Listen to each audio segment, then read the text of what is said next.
I But of don't course, you know. guess I've ever done that. Oh yeah, I I mean, remember. the only one I remember around here as being major was Plainfield in 1976. And I guess I remember that because I used to work at Argonne. And so some of the people lived in Plainfield. There was like Oklahoma in the late 60s. Do you remember that? I don't. Came straight down 95th Street. Oh, Whoa. no. Well, I don't know. I'm forgetful now, but apparently I was forgetful then too. So who knows? Just checking my lipstick if it's okay. Hi, Mary Jo.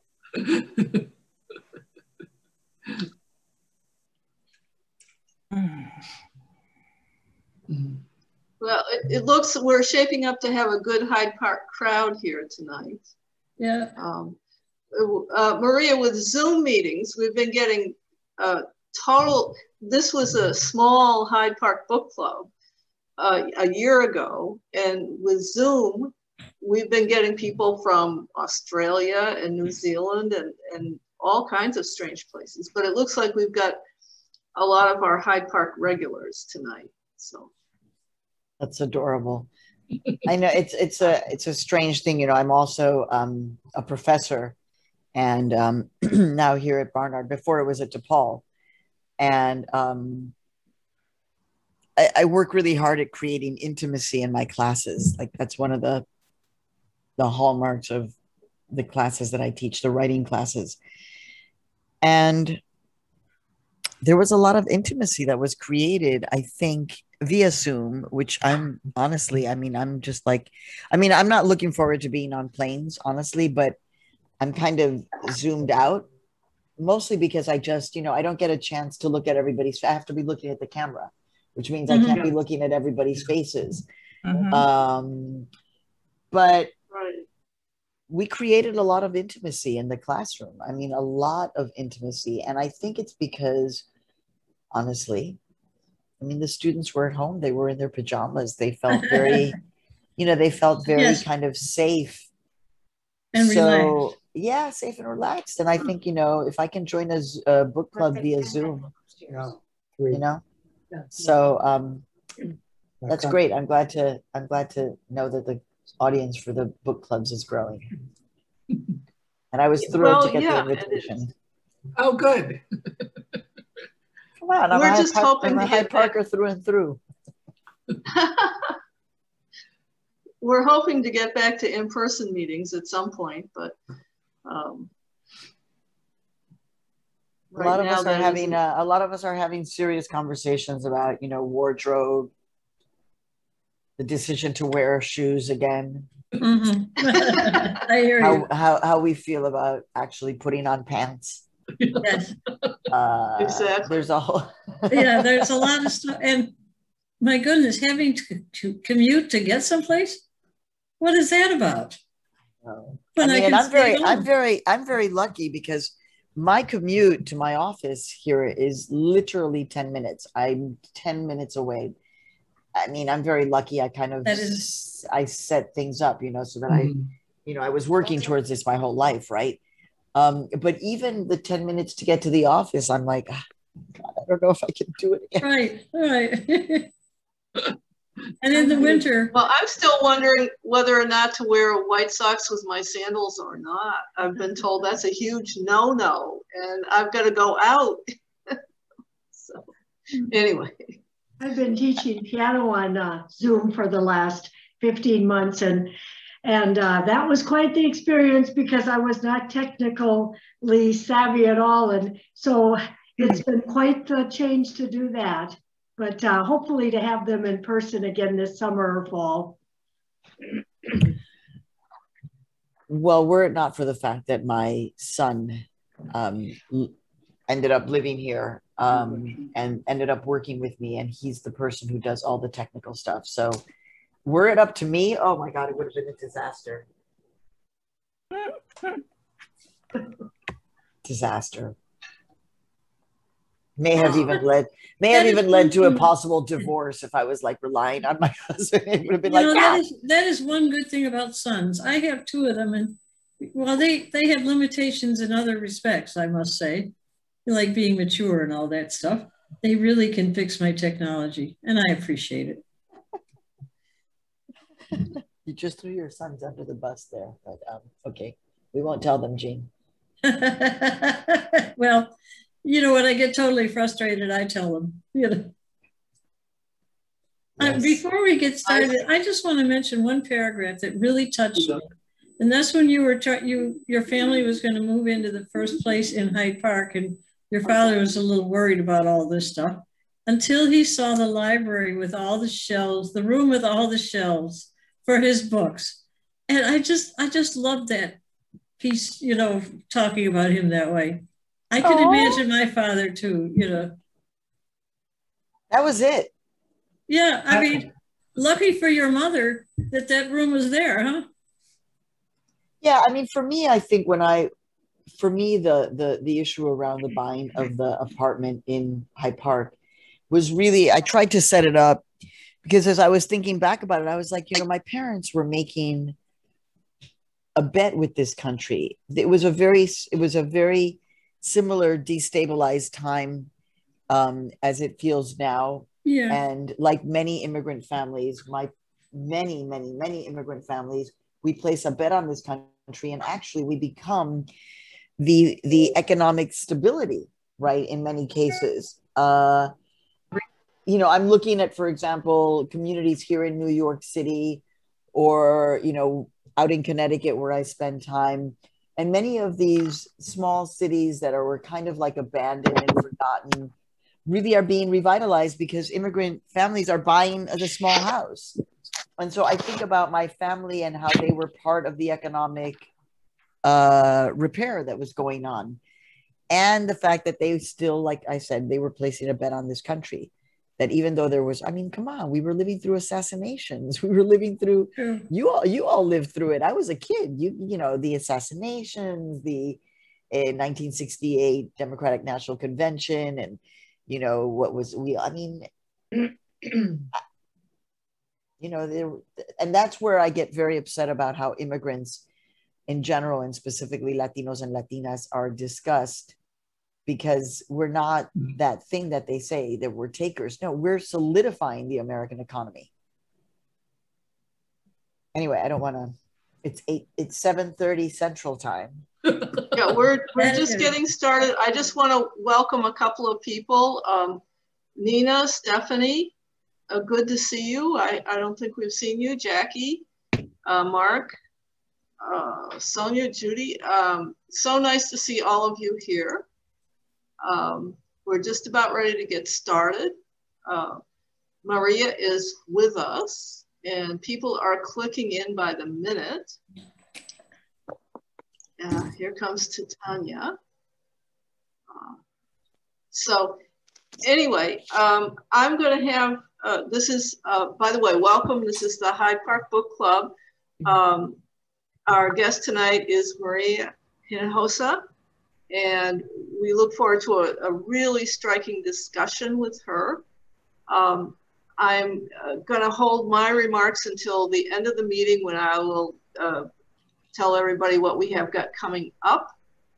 But at this point, I would like to turn it over to Dottie Jeffries, who will make the introductions while I keep letting people in. Dottie? Unmute, Dottie. Dottie, unmute yourself. Yes. No. So. Okay, here we go. So, and I'm pleased to introduce the award-winning journalist Maria Hinojosa for a discussion of her book tonight, Once I Was You, a Memoir of Love and Hate in the Torn America. And born in Mexico City, as we know, Maria grew up in Hyde Park and attended lab school. And her extraordinary career includes reporting for PBS, CBS, CNN, and National Public Radio, as well as other outlets. She's a frequent guest on MSNBC and has won 4 Emmys, as well as the Walter Cronkite Award for Excellence in Journalism. And now she is the anchor and executive producer of the Peabody Award-winning show Latino USA devoted to Latino issues. And it's the first public affairs program on PBS to be executive produced and anchored by a Latina. She's also the founder and president and CEO of Futuro Media Group, which produces Latino USA. And most recently, in the film In the Heights that opened nationwide earlier this month, Maria has a cameo playing the part of a protest leader at a Dreamer immigration rally. So perhaps later she'll talk about her exciting film experience. So welcome, Maria, and we look forward to hearing about your story, your years in Hyde Park, and the remarkable career that has followed. Great to be here with everybody. Thank you, Dottie. Do you want me to just chat for a little bit? Yeah, if you can okay. Chat. First of all, I just love the fact, Dottie, that you made this connection with Margot Adler. So I guess Margot is making her presence felt. Yes. And I certainly believe in. So Margot Adler is was a reporter for National Public Radio based in New York City, and Maria had the great blessed fortune of working with her early in her career. And it happened that I, in my career as a PR person, met Just rinse Margot them away. And so we share Margot in common. So it's great. Well, the thing is that Margot Adler, when I meet Margot Adler, I'm a budding journalist. I mean, you'll read about it in Once I Was You. It was actually a very uncomfortable time. I mean, I know that NPR likes to think of itself as like this really, but it's a very unwelcoming place. It was, at least, I don't know. And so, and journalists by nature are quite competitive, and Margot was not. And so Margot was the only person at the New York Bureau who actually was like, hey, you're interesting. You're not like everybody else. And of course, Margot was not like everybody else. Margot was a science correspondent who was a Wiccan priestess. So, so she was not like everybody else. And sadly, we lost Margot and her husband. So I just love the fact that there's a Margot Adler connection. I know. So I guess it's nice to see everybody. I kind of, hi, Mom. That's like literally, hi, Mom. I love being able to, that doesn't happen all the time. Mom is back in Hyde Park. And so I'm really happy that that's where she is now, although she has the bomb life. She lives half the time in Mexico, half the time in Chicago, except when there's a pandemic where she didn't leave Mexico for, well over a year. So I'm happy to say that Mom is back in Hyde Park, and that I'll be making my way to Hyde Park at the end of July. So I'm jumping into the lake. You can tell me to go jump in the lake, because I will be jumping into the lake. And, I'm really happy to be here. So first of all, I'm so thankful that you reached out and you were like, will you? I'm like, of course I would do something for the Hyde Park Book Club. I mean, Hyde Park is such an essential part, Hyde Park and the South Side, because I think one of the things that I really love about my family's experience about Hyde Park and the South Side in Chicago in general was that, like, we didn't get the memo. Like, my mom and dad did not get the memo about like leaving particular neighborhoods, that you weren't supposed to do that. Mom and dad didn't get that memo. So we would get in the car once we had a car, and we were like, I mean, for those of you who are of the elder generation, raise your hands if you ever ate at Tai Samyang. Oh my God, look at all those hands going up. I love it. You remember Tai Samyang and the great grandfather or whatever who would be sitting there with the abacus at night. So we were deep on 63rd Street. Then we'd go even farther south to like on 95th, y no sé qué. We were going into Pilsen. My dad was always trying to get the cheapest gas. So it didn't matter what neighborhood or what state. If it was in Indiana or in Michigan, we may be going all the way there to get the cheapest gas. So for me, the experience of Hyde Park and Chicago writ large was really, I mean, as you read about it, it was really an essential part of my life experience. And it's not a mistake that I end up feeling most at home and raising my kids in a historically African-American and Black community in Harlem. And so for me, also, I mean, I relate Hyde Park very much to the moment in time in which I was being raised, very much a parallel to what we've been living through, though nothing like a pandemic, this kind of experience, but you know, to be feeling like there was an uprising, an uplifting, a reckoning. You know, here in Harlem, we'd open the windows and there would be protest sounds for every night, for days, in the fury after the murder of George Floyd. And I remember in Hyde Park, you know, protests, demonstrations, they were a part of our experience. I mean, to be honest with you, it's not going to shock anybody here. I don't know if it comes up in the book. I can't remember now. But, you know, we didn't call the police the police. You know what we called them? We called them pigs. I mean, that was, I mean, and I went to Bret Harte. You mentioned the lab school, and I was like, I went to Bret Harte. I'm a proud product of Bret Harte Public School. And there you would never say the police. It was the pigs. You know, and this is, it's very sad, but you know, the police have a lot of work to do in terms of repairing. This is not a new problematic relationship with the police. All of that was part of my experience. I actually, so the truth is out now. I can say it. It's not public. We haven't made a big public announcement because there's a lot going on, but I am, my next book is going to be the young reader's version of Once I Was You. So for a young adult, young, and I thought I was going to be writing for the 15-year-old. And actually I purposefully decided that I'm writing more for a 10-year-old. And the reason why is because we need to understand in our country that by the time my book is out, Once I Was You, the young reader's version, it will be the year 2022. By now, you will have had children who were separated from their parents and have been in some process of separation or reunification or trauma for the last 5 years. If you think about the first public separations happening in 2017 that we knew about, because children were being separated by Obama, by George W., by Clinton, by Ronald Reagan, by Osad. We know this, right? It's not new.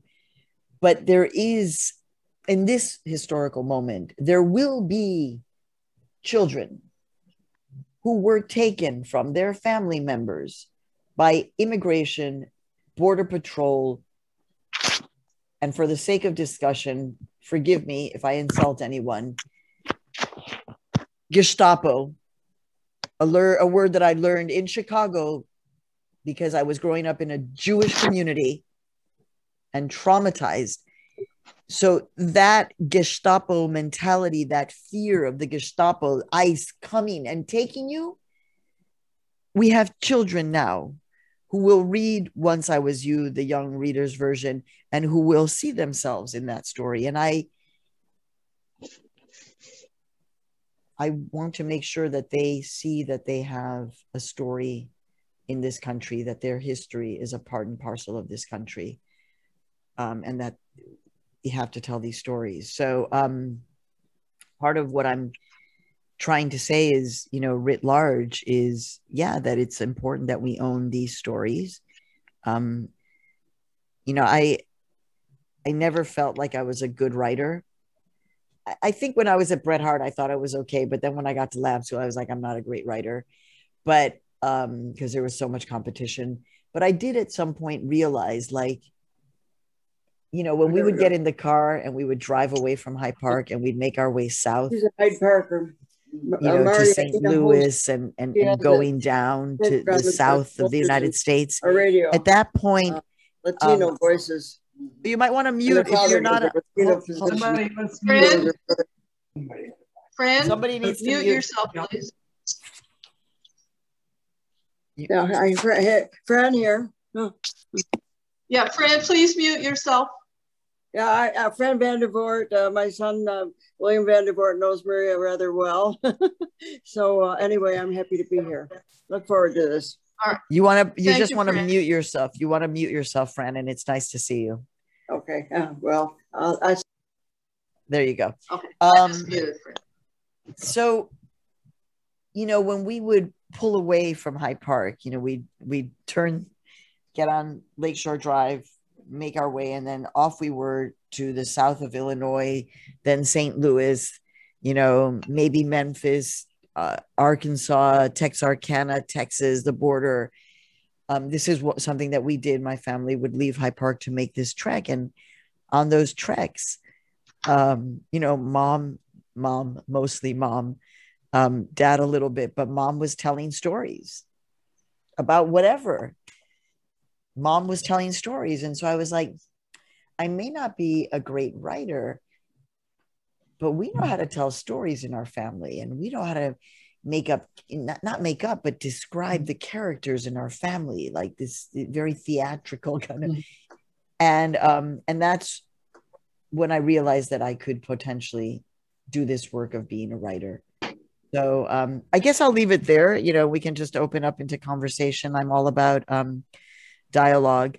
I can go on and on and on. Believe me. I mean, you don't have to, but I'm happy to entertain questions. So I'll just start off, Maria. One thing that really struck me was your writing about 9/11. And do you want to talk a little bit about the impact of 9/11 in terms of immigrants and Americans' perceptions? Yeah. So, yikes! Somebody needs to mute because I'm getting all this feedback in my ear and it's hurting. Stephanie, actually, is that no? Who is that? Yeah, Stephanie Franklin. If you can mute, that would help us. Just just mute yourself, and that would. There you go. Thank you so much. Wow. Way to start way to start with a bang. I'm like, okay. Or you can start somewhere else. Yeah, no. Look, yeah, that was like pretty horrible. September 11th was pretty horrible. I think one of the most horrible things was the fact that my family, my mom, my husband, look, I'm going to cry. You see, that they had, I'm going to hold back because I don't want to start crying, but that they basically didn't know if I was alive or dead until they heard my voice on CNN. And it's like, I never want to put them in that position again. So for me, actually, 9/11 was, I was saying this to a group of journalists. Oh, actually, we're planning our 20th anniversary coverage. And so I was also very teary-eyed with my staff because I was like, I made a decision at that moment that was actually for my career quite problematic, because I was like, not if, but the next time there's a terrorist attack, if I'm working for a news network someplace else and they call me and tell me, make your way down to wherever, which is what they said to me on September 11th. They were like, you've got to go. In my mind, I was like, I'm going to say no. On September 11th, I came home from I ran home from the gym. It was 2 long blocks from Broadway to Columbus. I ran home, ran up the 5 flights because we lived in a walk-up, got home. My husband said, CNN, they've already called. They want you down there. I jumped in the shower. I grabbed my stuff and I ran out on my way down onto the subway, and then to make my way down to the World Trade Center. Had it not been for the fact that the subway stopped at I think it was 23rd Street, the subway stopped. We couldn't go further.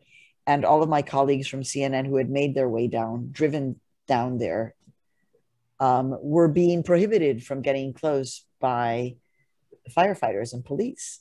And by the way, we were very angry about that. You can be sure about that. There were a lot of journalists who were fighting with the police to be able to get access inside to see what was happening. because never in our wildest dreams would we have thought that the tower was going to fall. Right? That's just not. So it was pretty horrible, you know. I mean, but I will say that living through that kind of trauma, that straight up trauma, helped me, and literally developing PTSD helped me very much to understand, for example, Trump supporters, who are fed a line of fear, fear, fear, fear, fear, fear, fear, fear, fear, fear, fear. And then they basically are prepared to, you know, give it all up because of their fear. I had so much fear because I saw the tower collapse in front of me. You know what I'm saying? So like you never, and I can't look at that video. I can't. Anytime it comes up, I'm turning away because it's too much of a trigger for me. So I was completely fearful. Thank God, you know, I'm very grounded. I have an amazing husband and family. I think what kept me from completely imploding was the fact that I had 2 kids and a husband. And no one knew that I was numb. I mean, my husband obviously could tell. My kids, you know, I was very, you know, so that they wouldn't know, but I was numb. And that's when I knew something was wrong. And then, as I said to my staff, and we in our editorial meeting, I said, but you know, you never, obviously, there's a great saying in Spanish. I think it's in the book, no hay mal que por bien no venga. There's no bad from which good cannot come. And I developed PTSD. It's quite bad. I'm really suffering. I'm beginning to have physical ailments as a result. My super hip, cool pediatrician, who was like the best doctor of all, very naturopath, MD. And he's like, you've got to go to see the acupuncturist. And I go see the acupuncturist, and he's treating me. And he says, you need to see the healer. And as you know in the book, the healer turns out to be a multi-millionaire who ends up being the person who gives me the money to create Futuro Media. How does that happen? How does that possibly happen? And so you know, the pandemic, I think we've all lost. I mean, in our family, we lost our cousin, Gerardo. You know, we lost so much, but we also have learned a lot, you know, and those of us who have the privilege of being able to be on a Zoom call on a Monday night, because we've got computers, we've got internet, we've had a dinner, we're well fed. We are so blessed to be able to have to be in a finishing up a pandemic and to be on a Zoom like this. Many people do not have that, and they live amongst us. They are our neighbors. So I just always like to recognize the fact that you know, we're still recuperating and we're still trying to make our way to find the good out of this horror that we've just lived through. And I'm just so thankful to be alive. I mean, you know, it's not in the book, but, you know, I had COVID very early on in March, and was in this room. Actually, I'm in my bedroom, and it was so adorable. My husband was with me the whole time. And, you know, we put a pillow between us in our king size bed for sure, thinking that would protect him. It didn't, of course. It's just like, so he got COVID, and we both survived, but we have lost too many people to count. Thank you for asking about 9/11. I'm highly emotional about it because, you know, it's 20 years. And so I'm really not, I'm kind of not ready to kind of process that. And I don't mind being emotional, as you all know. But thank you for asking. I really do appreciate it deeply.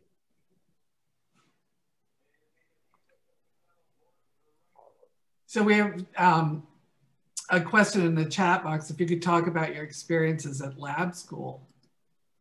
We'll go local. We'll get local now. So look, I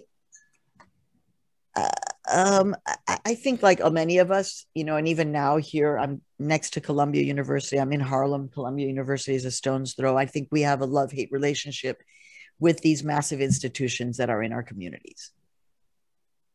Like straight up. I mean, I work for Barnard. So, I mean, I love Barnard, but also Columbia wanted to tear down this park next to me and put a football field here. That's what the Columbia riots were all about, 1968, student riots and takeover. I got a phenomenal education. Okay, don't say this publicly because I don't know if I can, but just aquí entre nosotros, I'm writing the introduction to the signet publication of Ernest Hemingway's Once I Was You. I'm sorry, not Once I Was You. The Sun Also Rises. Sorry about that, Freudian. So why is Maria Hinojosa writing an introduction to Ernest Hemingway's The Sun Also Rises? Because of the fact that I went to UHigh, University of Chicago High School. That's what we called it, UHigh. I'm introduced to Hemingway, and the University of Chicago PhD student who sees in me that I had this profound connection with Hemingway and gives me the first copy of bound books that I ever receive. That's because of my experience at the University of Chicago High School. I leave Bret Harte, which really, I was almost half Black. And I think one of the experiences that I'm coming to terms with in the young reader's version is the fact that it wasn't just a class issue for me. It was also the issue of race. Like I suddenly, half of my class was Black at Bret Harte. And I didn't kind of have a visual until my husband gave me like an old little box full of pictures. And I was like, wow, look at all my friends. They were all Black. That was part of the trauma going at the University of Chicago High School, because I was now in a predominantly white institution. And that to me meant a whole other level of excellence, status, et cetera, et cetera. As you know, I was basically having full-blown panic attacks every morning. Poor mom had no idea. Because I was like, hey, mom, I'm having a panic. Come on, I get panic attack. What are you talking about? You're going to the coolest high school in the neighborhood and you're throwing up every morning? Are you kidding? So there was no kind of deal with it in therapy. It was like, figure this out. And because of the public school experience, I was like, I'm taking advantage of absolutely everything that I can from the private school. I understood privilege. I was like, I'm going to take all the classes, all the different dance classes. I'm going to do the theater. I wasn't really big into sports, so I was like not getting on any teams. But, I became a student activist. I created an organization. I was a bit of a rebel. I became a bit of a punk rocker, while I was in high school. Adorable also because my mom was so adorable. She'd be like, oh my God, my daughter and her boyfriend, by the way, he's in the book, the son of Eugene Fama, the ultra right-wing economist who won the Nobel Prize. Well, his son was a little radical before that. And we were punk. We were little punk. And we would go see Rocky Horror Picture Show on Friday and Saturday nights. And my adorable Mexican mom would be like, how cute. Look at how they're getting dressed up and they're going to go to Rocky Horror. And she had no idea that it was like transvestites and bisexuals. And, people were like, getting, doing striptease. And my mom had no idea, ignorance is bliss in many ways. But all of that and so much more. And yet I don't know, because I haven't been back to UHigh in a long time. And I don't know what the culture is like now. I know that, we had a whole week it's called Arts Week, if those of you remember. Arts Week, we had no classes. All we did was to go from one artist experience to another throughout the whole day. We had one class a day. People would be like, oh my God, how could you do that? And it's like, so the emphasis of art, theater, Mrs. Ambrosini, Mrs. A, the power of art, as opposed to only getting prepared to take the SATs, which, by the way, I did horribly. And I was guilt-ridden and ashamed because I did so badly on my SATs. So I hope that part of the laboratory UHigh experience is really being tackled. I don't know. My daughter went to an elite private high school right here in New York City, and it's not a lot of those issues are still being tackled. So I I worry about many of the same kind of problematic narrative with these high performing institutions. On the other hand, you know, I love you, Hyde, as complicated as it is. And I wish I could see all my friends. I mean, we're still in touch. We're planning something because this is a big year for us. I don't have to remind you because I don't need to say how tender of an age I am. But yeah, we're the kids from my grade are still in touch, and we're trying to see about our reunion this year. So thank you for asking about you. Hi.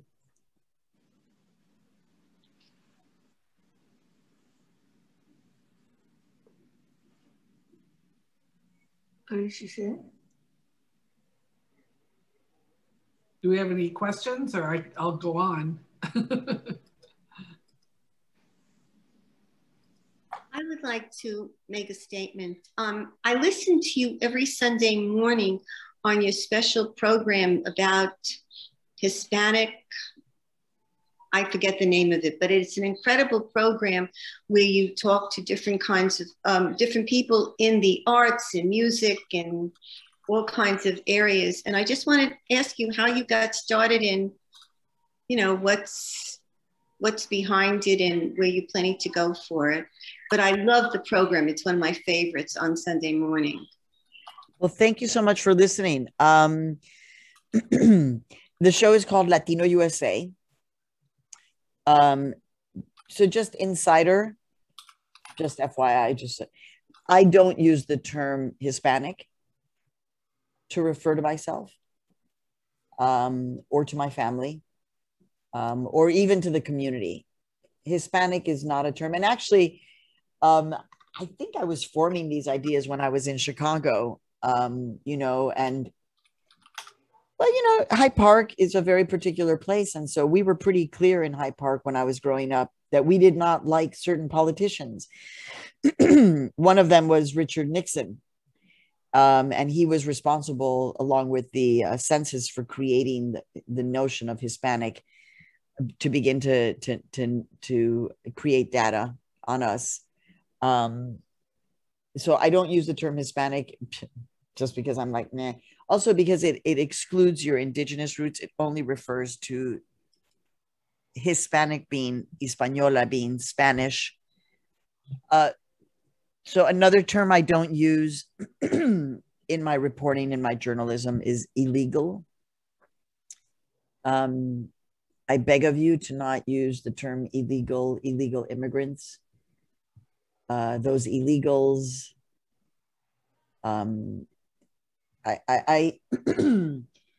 I learned this, why never to refer to a human being as illegal or as an illegal immigrant, from somebody who could not be more different than me. And I also credit this experience to Hyde Park and growing up in a very Jewish community. As a little girl, when I came to understand what happened in the Holocaust, I became a little obsessed about it. There is a connection there. I didn't understand what it was, but when I had a chance to meet Elie Wiesel, I literally ran up to him and I said, Mr. Wiesel, this was in the late 1990s. I said, Mr. Wiesel, CNN wants me to use the term illegal immigrant. And I said, I don't feel like it's grammatically correct. I feel like there's a problem with this term. Can you tell me your thoughts on it? And he said, never refer to a human being as illegal. That is the first thing the Nazis did. The Nazis declared the Jews to be an illegal people. And any of us who have used the term illegal to refer to human beings because it has become parlance in our vocabulary have created hurt in our world. I'm being very serious. These are words that will roll off your tongue because they roll off our tongues, but they are not words that are appropriate. I'll give you a few more. I don't use the term minority. I don't refer to myself as a member of a minority group or as my children as minorities. And the reason why is because minority is a disempowering term in our country. We also know via data that white America will be a numerical minority. And a lot of the fear that made white America vote for Donald Trump is based on the notion of becoming a minority and losing positions of power. Let's change the conversation. We do not, minority does not have to equal being treated disempowered the way minorities have been treated. So I don't use the term minority. People of color, Black people, Latinos, immigrants, etc. Be more specific. I try not to use the word slave. It is an enslaved person, like it is an undocumented immigrant. You put their humanity first. The show that you're referring to, I think Rosalie, can't remember who asked the question, is called Latino USA. In the year 2023, we will turn 30 years old, and we've been around for 30 years, and it's like we're still growing, which is kind of incredible. Our audience is still growing. It's upsetting to me that we don't have a primetime slot on WBEZ. But you know, this is where I listen to Latino USA on my phone. If you don't know how to listen to it on your phone, make sure you have somebody young explain it to you and listen to Latino USA on your phone. I'll be very honest with you. Those of us who work for public media, we don't control what time the slot is put for our show, but I think it is a very disrespectful thing for a public radio station in a city like Chicago to not have a show like Latino USA more prominently placed in its schedule, because it's about informing all of us about what our country is going to look like in the future. I don't know. I kind of feel like that's important. You know, Latinos and Latinas and Asian Americans are the fastest growing demographic in our country. We need to wrap our heads around that. And it is complicated. There is internalized racism in these communities. There's proximity to whiteness that is very attractive for both Latinos, Latinas, and Asian Americans. So we have to talk about this. And in my view, this is a big part of my responsibility as a journalist, is to have these conversations and inform. So thank you for asking about Latino USA. I appreciate it. Maria, I would like to ask a question about, you were talking about terms that you don't use, and one that you mentioned in your book, which I've always felt rather offended by, was the term alien, to describe a huge demographic. It's now, thank you, Joe Biden. I will applaud Joe Biden for doing this. The word alien has now been stricken from the official government lingo and parlance. Immigration and Border Patrol have been told not to use the term alien. The terms that are being used now are non-resident, non-citizen, or something like this. I actually should know, but I'm a little bit tired. Sorry about that. But we are no longer referred to as aliens. And that's great. Isn't that on the green card? Isn't that on the green card still? It's going to change. Look, the green card situation is a disaster in our country. Because of the pandemic, because of Trump, the green card situation has been slowed almost to a halt. People also do not realize that those detention camps, not death camps, but they are concentration camps. Those camps are filled with people with green cards.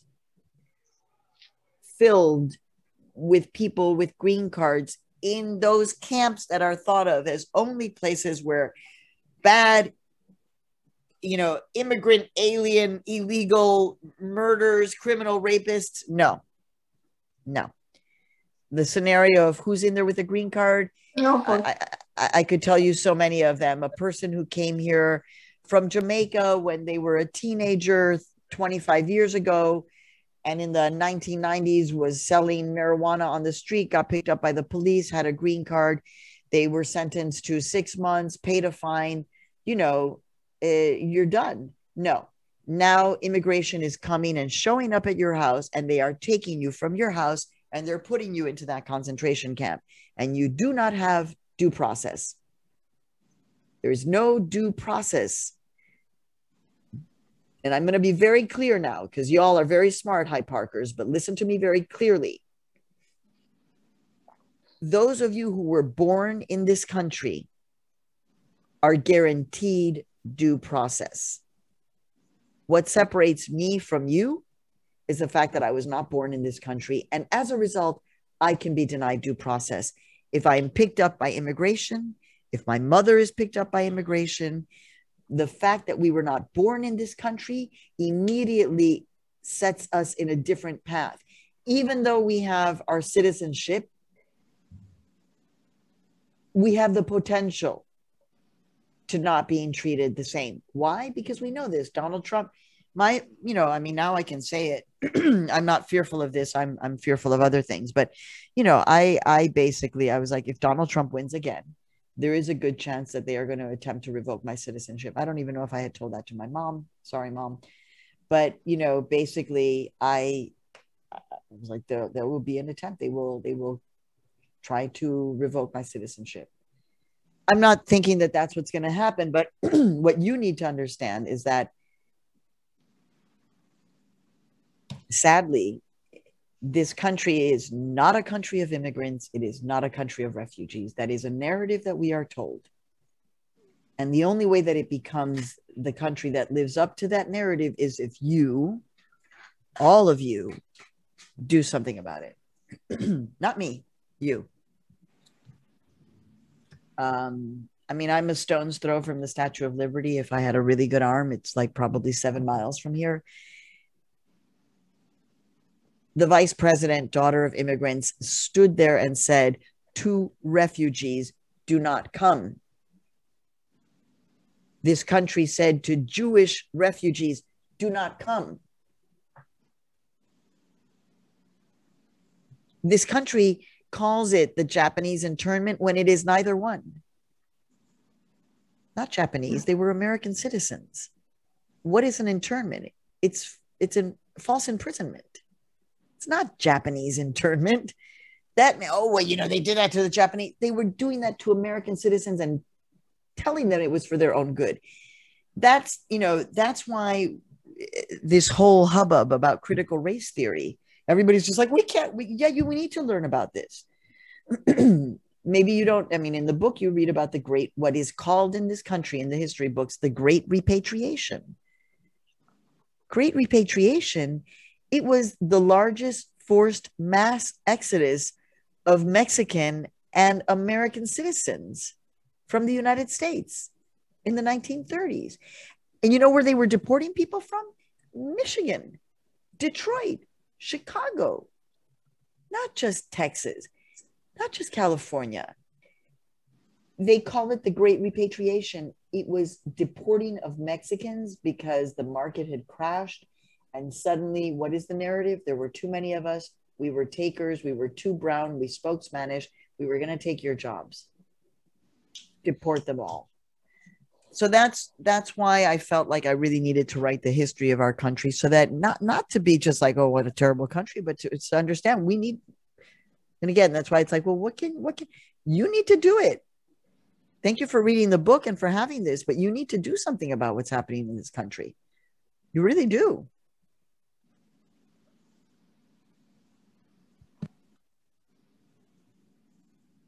Well, quite frankly, I live with it.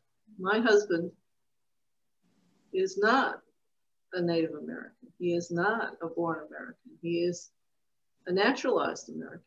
And we had these fears for years. He's from the Middle East, from a terrorist country. So it's something you live with.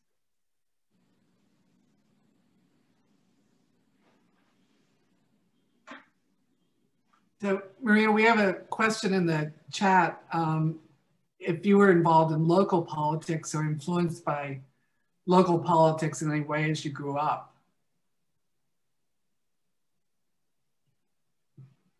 We can't hear you. Yeah, I'm sorry.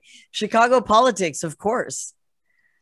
I mean, come on, who's not influenced? I mean, I was a little kid and I was like, what is the machine? What? Who is?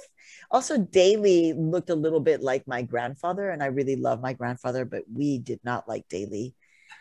You know, my political formation was really the moment. My sister Bertelena was a civil rights activist. My brother Raul was a civil rights activist. My brother Jorge also in their own way. And, you know, I get, hold on. Come here. Here's Walter. I become a political activist straight up because of going into Pilsen and helping to gather signatures for the first Latino on a ballot in Chicago. That's like in terms of electoral politics. So there's the electoral politics, there's the street politics. There was like, I mean, I was boycotting grapes. You know, we were straight up deeply political. And I think it had to do with Hyde Park. It had to do with Chicago. It had to do with the South Side. It had to do with the 60s and 70s. You know, I was in New York when Harold Washington was elected, but that was a crystallization of understanding what everybody calls intersectionality. That was like, you know, Mexicans, Latinos, and Black folk and cool whites got together and they elected Harold Washington, something that was kind of unheard of. Just like that would happen. So Chicago street politics were definitely a huge part of my growing up, and they were part of what we talked about in our house. And that's growing up, and that's part of my message to Latinos and Latinas in terms of our political engagement, is that we have to talk about US politics all the time in our homes. I mean, I'm sure our kids are like ad nauseum, like I can't take it, but it is our responsibility to talk politics in our homes all the time.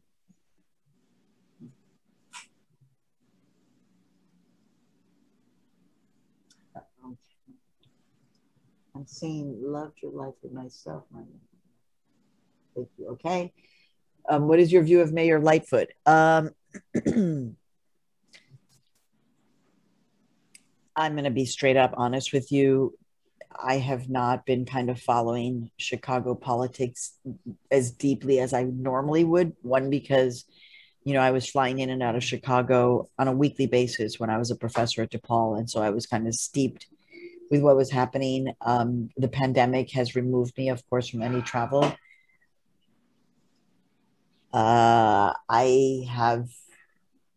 I'm really happy that Chicago has a Black woman who's an out lesbian as mayor. I think that's really freaking cool.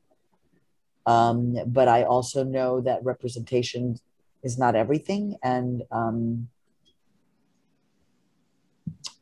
you know, corruption is a thing. And I'm deeply, deeply concerned about the Chicago police, as I am about the NYPD. I mean, this is just, it cannot go on. I'll share a story with you. One of the things I really loved about flying in and out of Chicago was that I was in cars all the time, either going, I mean, before when we lived in Hyde Park, we never, ever took, I mean, it was the number 6 and that was it, right? But, you know, now that I'm older, so I was taking cars back and forth, and that would mean that I would be talking to a lot of people. And one time I got into a car and the driver was white. He was in his 50s, and we talked about politics and Trump, and he told me that he lived in Beverly, and he said, yeah, most of my friends are cops or firefighters. They're white and they love Donald Trump, and they're tired. They are done with having a Black man in the White House. And I was like, this is Chicago.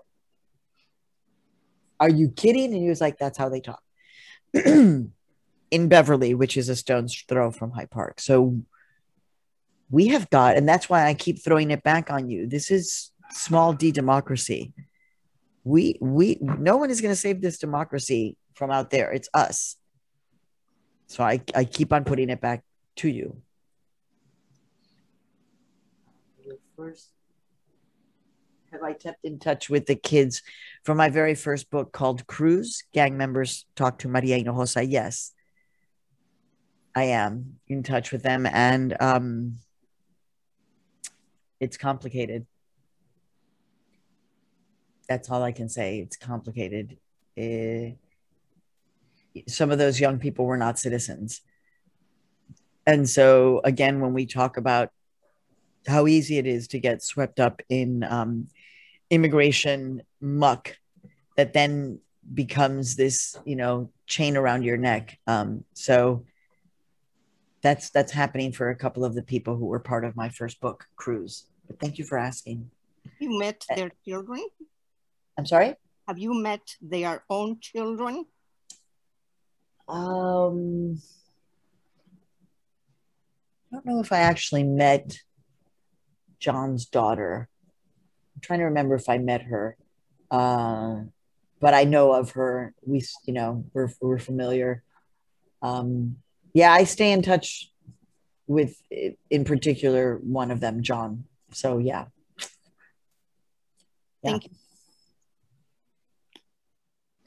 Thoughts about the New York mayoral race? I already voted. I'm so thankful to have early voting. I guess I got to be honest with you. I mean, for being such a really cool city, you would think that we would have a really interesting mayoral race. And I just feel like there's not. I'm trying to figure it out. I mean, maybe everybody is just exhausted. I think that de Blasio has been complicated, to say the least. I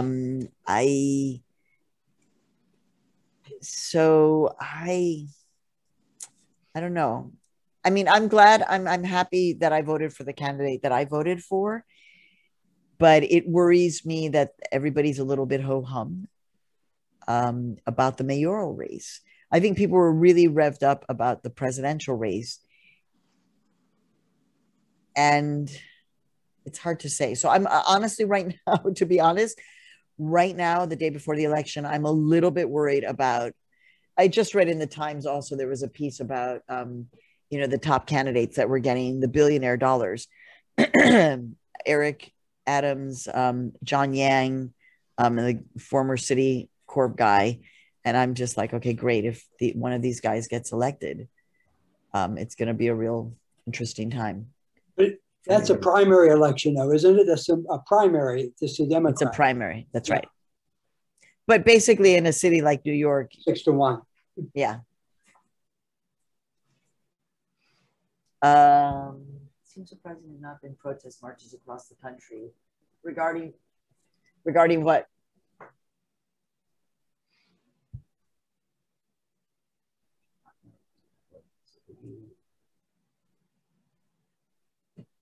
I'm not sure. I'm trying to see what Mary Jo is asking.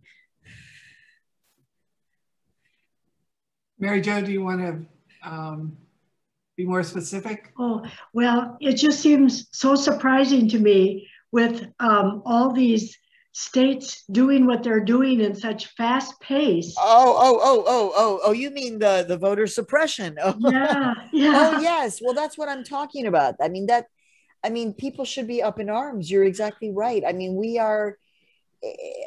Black people and immigrants are being denied access to vote at an extraordinary rate. And it's like, it's very hard to get people excited about this because it's hard. It feels intangible. I got to tell you, I am not, this is a battle. What is happening now in this country electorally, and I can't even, I'm so disappointed in the Democrats, but, for lack of a better context, between the Democrats and the Republicans, this is a battle to the end. The Republican Party, which is basically a Trump party, wants to hold on to power, and they will try to hold on to power however they possibly can. They were behind a potential coup. So if we're like in La La Land, and I understand we're all exhausted, we've been through so much, it's just like, oh my God. But this is a real threat. There was an attempted coup in the greatest, so-called the greatest democracy in the world. There was an attempted coup. Having spent time with Alexandria Ocasio-Cortez and being able to see the trauma in her face, because she understood that were it not for a matter of seconds, they would have taken her and they would have attempted to hang her, put a stake through her heart, or break her neck. So no, they did not, like when I was growing up in Hyde Park, assassinate John F. Kennedy, Robert F. Kennedy, Martin Luther King. But is there a threat to democracy? Absolutely. Now, I want to paint a picture for you because, you know, President Obama came into my mind because he's kind of a big deal, you know, for the community. And, you know, I love Barack. You know, we actually went to school together here at Columbia, probably were at a couple of parties. I met Barack on stage. But I ask you this. Barack Obama was elected in part on the promise that he made around immigration, that he was going to resolve that along with healthcare. If he had resolved immigration, imagine what that would have looked like. If Barack Obama had done a massive legalization program, then there would have been no way that Donald Trump could win the election. Because the narrative that post 9/11, George W., Barack Obama, and then Trump, all were feeding into is a narrative that immigrants are dangerous, criminals coming to take something from you, etc.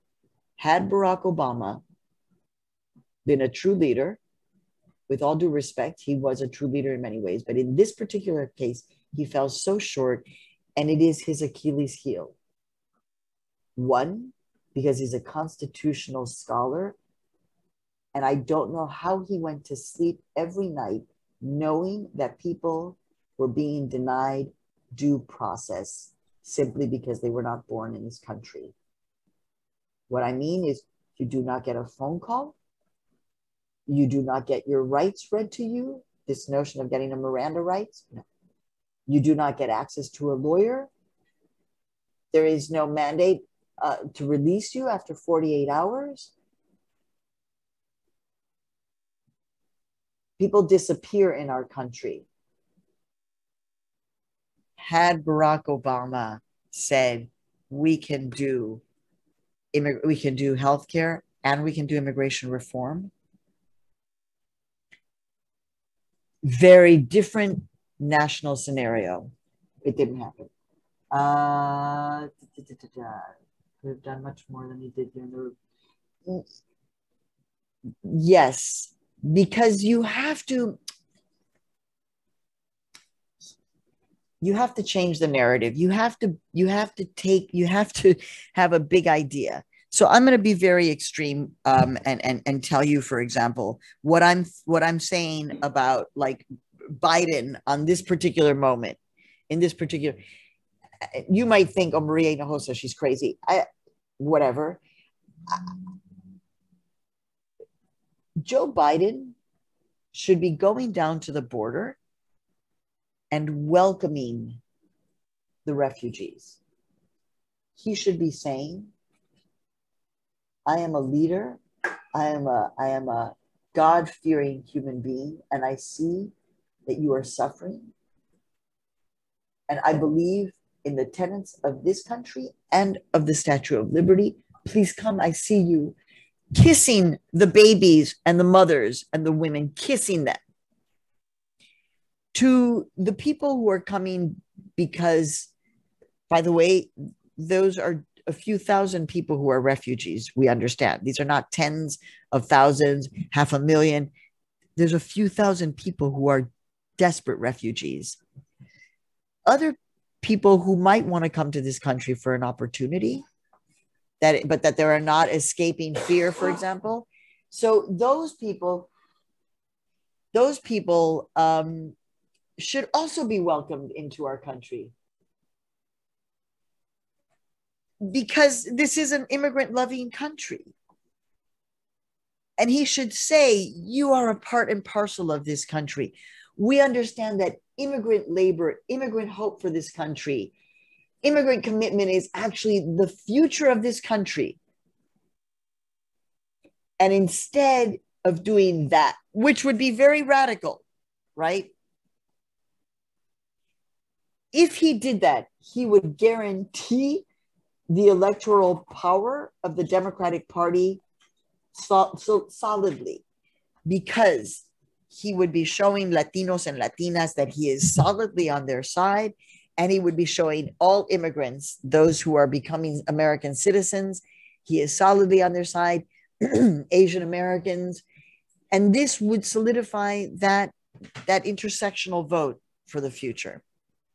Instead, he's playing into the Republicans. And at that point, when you do that, when if Joe Biden was to basically move from love, I'm a spiritual man, I'm a God-loving man, I will kiss the feet of the refugee children because that is what Jesus did. If you do that, you take away all of the moral heft of the Republican argument. You bring them to their knees. Because how do you compete with, I'm Grandpa Joe. There is room enough in this country. We will find your family members in this country. We will bring them here. This is a loving country. This is a country where there's opportunity. Oh, by the way, nobody wants to work in the poultry processing plants. Nobody wants to work in the factories that we have. Nobody wants to work. Oh my gosh. Wow, isn't this a way in which we inspire the American economy? So I'm incredibly disappointed because I see it as a failure of leadership in the most immediate terms. And it's really the thing that I'm really scared about. That's why I hope my kids, I know them, that they have internalized what they've seen from their family and all of us, that they will fight for this. And I'm just really hoping that you will too. Somebody was really loud in your yawning. I guess I'm sorry I'm boring you. Somebody was like, oh, okay. Anyway, any more questions? Yes. Could you comment on what the situation is on Governor Cuomo? Oh, God.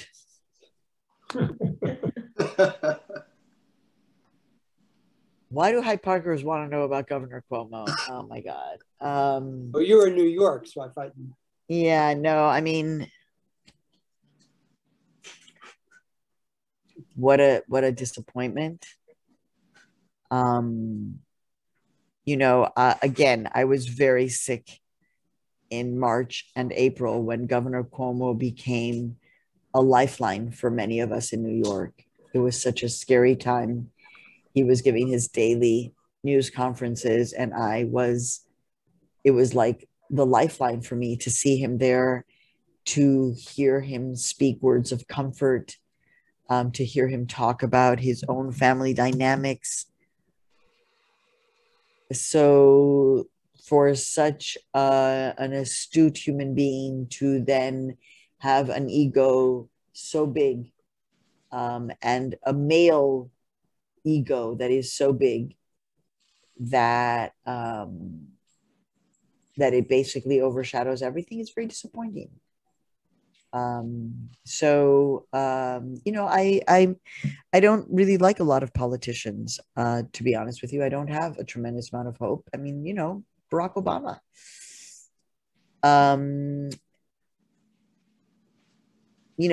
I will tell you what, if you had a chance to listen to my interview with Alexandria Ocasio-Cortez on Latino USA, and I told her that I had a very specific image of her in the future being, the only politician who will go to that stupid wall and stand on that stupid wall and say, we are going to tear down this wall.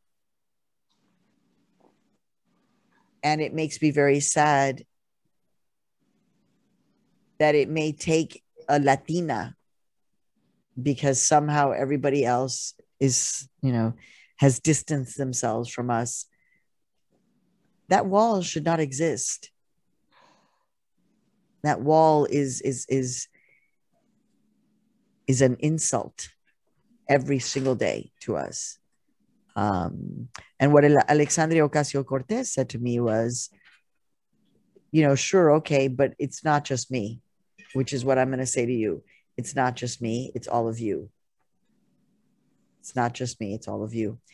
I don't know if it's on YouTube, but you can certainly find it on Latino USA, the conversation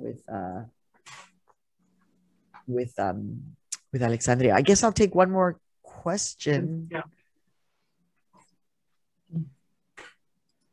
Mom, do you have a question? Oh, wait, I hear my brother too. Where's my brother? Where are you? Brother's right here. Oh, there he is. There's Jorge. I'm technical support. Oh, you're technical support.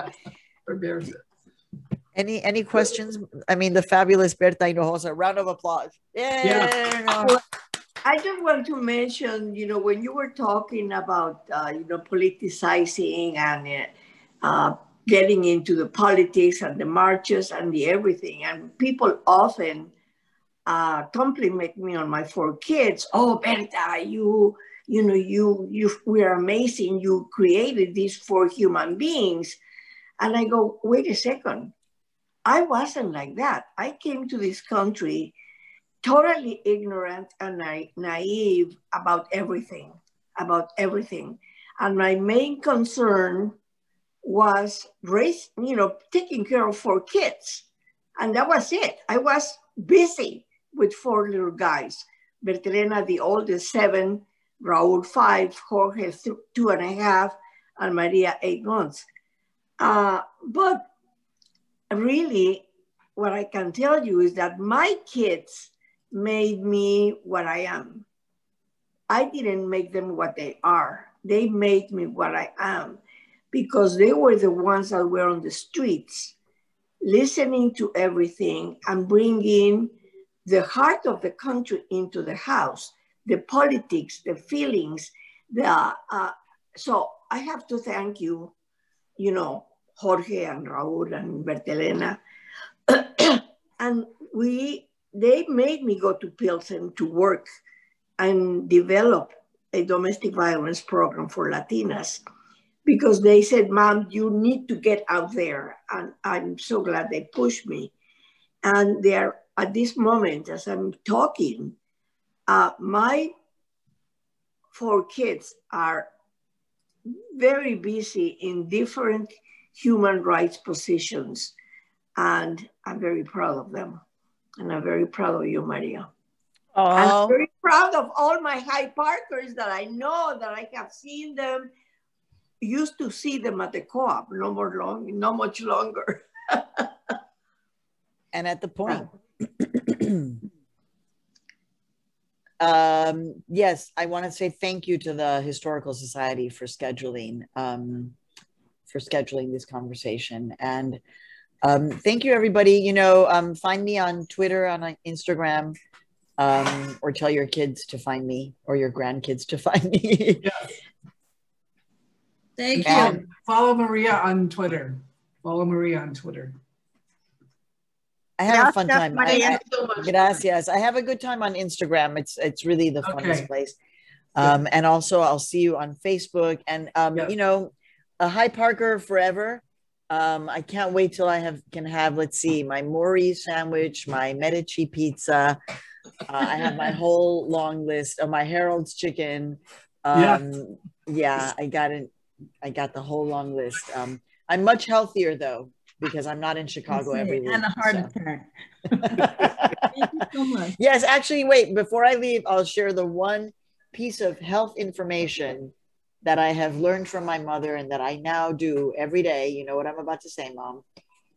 As per my medical doctor, who is Mexican, former undocumented immigrant who became a chief neurosurgeon at Mayo Clinic, what is the best thing to combat cholesterol is a shot of tequila every night, sipping it.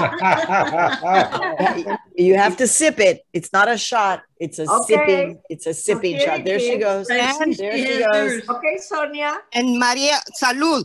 And don't forget the aguacates. And the aguacates. There's my mom drinking her little tequila. I already took the glass back too. But yes, Raul, my son, and I at the end of every workday give salud. We have a little bit of tequila because it helps combat the cholesterol and makes you feel better too.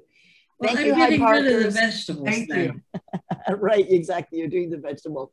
Thank you, everybody. Thanks. Bye. Buy the book, buy the book, buy the book, buy the book, buy the book. Okay, good idea. Share the book, please buy the book. And we look forward to your children's book, to your youth book. Yes. Thank you. Thank you so much. I really enjoyed that.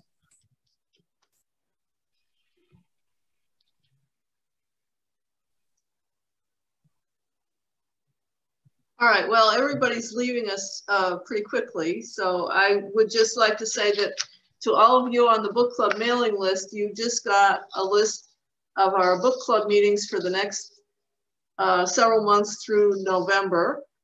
And anybody who wants that list who hasn't gotten it, please email me. But just a quick run through. We are covering Lisa Fitko and her book Escape Through the Pyrenees, World War II, with a biography narrated by Freen Nass, longtime Hyde Park resident. August, we'll be doing Gwendolyn Brooks. September, we'll be doing David Axelrod. October, we'll be doing the Hyde Park Drinkers. And November, we will be doing Sam Lester. So that's it for tonight. Thank you all for joining us. Okay, I have one thing I'd like to say. For those who are looking for the book, Lisa Fitko, the Lisa Fitko book, it is available at the library, and I checked some South Suburban libraries also, but it's on Kindle. It's very difficult to get new or even used, but it is available at several libraries. All right, well, thank you everybody for joining us, and we look forward to seeing you next month. Thank you. Good night. Good night. Night.